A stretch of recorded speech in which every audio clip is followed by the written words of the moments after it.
വയനാട് സുൽത്താൻ ബത്തേരിയിൽ ഡിവൈഎഫ്ഐ നേതാവിന്റെ കൊലവിളി പ്രസംഗം. ഡിവൈഎഫ്ഐ മുൻ വയനാട് ട്രഷറർ ലിജോ ജോണിയാണ് ഭീഷണി പ്രസംഗം നടത്തിയത്. മുസ്ലിം ലീഗിന്റെ മയ്യത്ത് സുൽത്താൻ ബത്തേരിയിലേക്ക് എടുക്കുമെന്ന് ലിജോ ജോണി പറഞ്ഞു.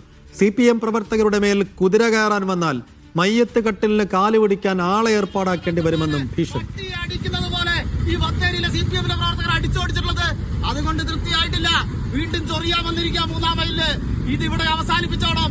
ഇനി എങ്ങാനും ഇത് തുടർന്ന ഇവിടെ ഈ ലീഗിന്റെ പ്രവർത്തനത്തിന് നേതൃത്വം കൊടുക്കുന്ന ഒരു തമ്മാടിയുണ്ട്, ഷബീർ അഹമ്മദ്. നീ കുറിച്ചു വെച്ചോ, ഇനി ഞങ്ങളുടെ പ്രവർത്തകർക്ക് നേരെ കുതിര കയറാൻ വന്നാൽ നിന്റെ മയ്യത്ത് കട്ടിലിന്റെ കാല് പിടിക്കാൻ വീട്ടിലാളെ ഏർപ്പാടാക്കിയിട്ട് ബത്തേരിയങ്ങാടിയിലേക്ക് ഇറങ്ങിയാൽ മതി. അത് മനസ്സിലാക്കിക്കോ.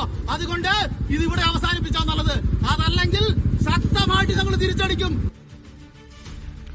ഫൈസൽ നെടുമ്പാല വിശദാംശങ്ങൾ നൽകും. ഫൈസൽ, എന്താണ് ഇങ്ങനെ ഒരു കൊലവിളി പ്രസംഗത്തിന്റെ പ്രകോപനം? എന്താണ് ബത്തേരിയിൽ ഉണ്ടായത്?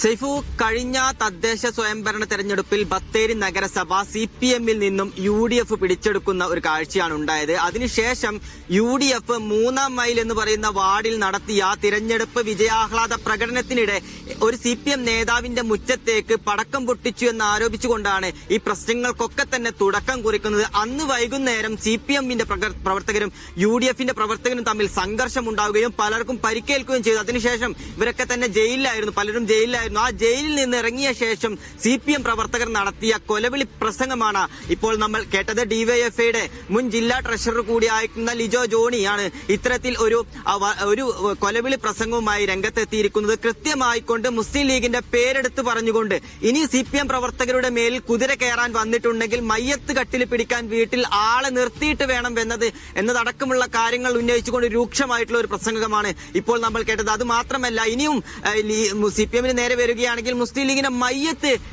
മയ്യത്ത് ബത്തേരിയിൽ എടുക്കുമെന്നുള്ളതടക്കമുള്ള കാര്യങ്ങൾ ഉന്നയിച്ചുകൊണ്ടുള്ള ഒരു പ്രസംഗമാണ് CPM നേതാക്കൾ നടത്തിയിരിക്കുന്നത്. ഇതിന് മുസ്ലിം ലീഗിന്റെയോ UDF-ന്റെ നേതാക്കൾ ഇതുവരെ പ്രതികരിച്ചിട്ടില്ല. നിയമപരമായി നേരിടാൻ ഒരുങ്ങുമെന്നുള്ള ഒരു വിവരമാണ് ഇപ്പോൾ നമുക്ക് ലഭിക്കുന്നത്. സൈഫു.